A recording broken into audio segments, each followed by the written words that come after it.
ಬಲ ಪ್ರದರ್ಶನ ಸರ್ಕಾರದ ನಾವು ನೋಡ್ರಿ, ನಾವು ಯಾರ ಮೇಲೂ ಬಲ ಪ್ರದರ್ಶನ ಮಾಡಕ್ ಹೋಗಲ್ಲ. ಬಲ ಪ್ರದರ್ಶನದ ಅವಶ್ಯಕತೆ ಇಲ್ಲ. ಏನು ಬಲ ಪ್ರದರ್ಶನ ಮಾಡ್ತೀವಿ? ನಾವು ಜನರಿಗೆ ನಮ್ಮ ಆಚಾರ ವಿಚಾರವನ್ನ ಪ್ರಚಾರ ಮಾಡಲಿಕ್ಕೆ ನಮ್ಮ ಕಾರ್ಯಕ್ರಮವನ್ನು ನಾವು ಹಮ್ಮಿಕೊಂಡಿದ್ದೀವಿ.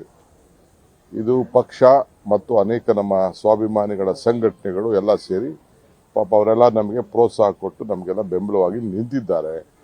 ಇನ್ನ ಬಹಳ ಜನ ಮುಂದಕ್ಕೂ ಕೂಡ ನಾವು ಬೇರೆ ಬೇರೆ ಜಿಲ್ಲೆಗಳಲ್ಲಿ ನಾವು ಸೇರ್ಕೋತೀವಿ ಅಂತ ಹೇಳ್ತಾ ಇದ್ದಾರೆ. ಸೊ ಅದಕ್ಕೆ ಈ ಸಮಾವೇಶ ನಾವು ಮಾಡ್ತಾ ಇದ್ದೀವಿ. ಸೊ ನಮ್ಮ ವಿಚಾರನ ಜನರ ಹತ್ರ ಹಂಚ್ಕೊಳಕ್ಕೆ ಬೇರೆಯವ್ರಿಗೆ ನಿಮ್ಗೇನು ಹೊಟ್ಟೆ ಊರಿ, ಬಿಜೆಪಿಯವ್ರಿಗೇನು ಹೊಟ್ಟೆ ಊರಿ, ಜನತಾದಳದವ್ರಿಗೇನು ಹೊಟ್ಟೆ ಊರಿ? ಪಾಪ ಕಣ್ಣಲ್ಲಿ ನೀರು ಹಾಕಿದ್ರಲ್ಲ ನನ್ನ ತಾಯಂದಿರು, ಅವ್ರಿಗೆ ಯಾರು ಕಣ್ಣು ಒರೆಸ್ಲಿಲ್ಲ. ಚನ್ನಪಟ್ಟಣದಲ್ಲಿ ಮಾತ್ರ ಕಣ್ಣೀರು ಹಾಕಿದ್ರು. ಈಗೂ ಅವ್ರಿಗೆ ಮನವಿ ಮಾಡ್ಕೊಳ್ತೀನಿ, ಪಾಪ ಕಣ್ಣೀರು ಒರೆಸಿ ಅಂತ.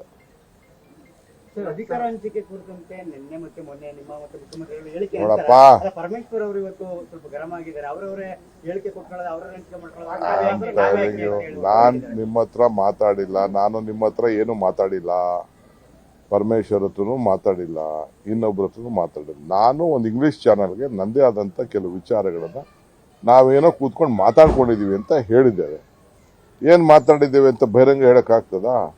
ಸೊ ನೆನ್ನೆ ನಮ್ಮ ಚೀಫ್ ಮಿನಿಸ್ಟರ್ ಹೇಳಿದ್ದಾರೆ, ನೋ ಡಿಸ್ಕಷನ್ ಅಂತ ಹೇಳಿದ್ದಾರೆ. ಆಯ್ತು, ನೋ ಡಿಸ್ಕಷನ್ ಅಂತ ಒಪ್ಕೊಂಡಿದ್ದೇವೆ.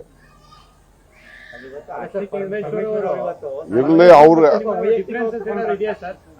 ನನಗೆ ಯಾರ ಮೇಲೂ ಡಿಫರೆನ್ಸ್ ಇಲ್ಲ. I don't have any enemies in politics. All are friends. Nothing is permanent. All are friends in politics. All are ಎಲ್ಲ ಸೇರಿ ಜೊತೆಗೂಡಿ ಕೆಲಸ ಮಾಡಿದ್ದೀವಿ, ಜೊತೆಗೂಡಿ ಮುಂದುವರಿತೀವಿ, ಜೊತೆಗೂಡಿ ಯಶಸ್ಸನ್ನ ಕಾಣ್ತೀವಿ.